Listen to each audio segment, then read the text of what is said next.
అసలు ఇలా ఎందుకు జరుగుతుంది? ఇలా ఎప్పుడు జరుగుతుంది అంటే ఒక తండ్రి తన జీవితంలో అసలైన ధనం ఏంటో అర్థం చేసుకోలేకపోయినప్పుడు, ఆ అసలైన ధనాన్ని తమ సంతానానికి ఇవ్వలేకపోయినప్పుడు. ఒకవేళ తండ్రి తన పిల్లలకి కర్మ యొక్క జ్ఞానాన్ని నేర్పిస్తే, మంచేంటో చెడేంటో వాళ్లకు నేర్పించగలిగితే, సంస్కారం గురించి తెలియజేస్తే, అది ధనం కంటే ఎన్నో రెట్లు విలువైనది. ఇదే జీవితంలోని వాస్తవిక ధనం. మీరు ఈ సామెత వినే ఉంటారు కదా, పుత్రుడు కుపుత్రుడైతే ధనం ఉండి లాభం ఏమిటి? పుత్రుడు సుపుత్రుడైతే ధనంతో పనేంటి? సంతానం ఒకవేళ కుపుత్రుడైతే మీ ధనం మొత్తం వ్యర్థం చేస్తాడు.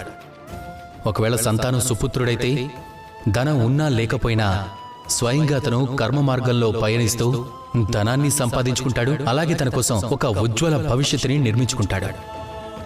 కాబట్టి సంతానానికి ధనం ఇవ్వడానికి ముందు కర్మజ్ఞానాన్ని నేర్పించండి, సంస్కారాన్ని నేర్పించండి. ఎందుకంటే ఇదే జీవితానికి నిజమైన సంపద. రండి నాతో పాటు ప్రేమగా చెప్పండి, రాధాకృష్ణ.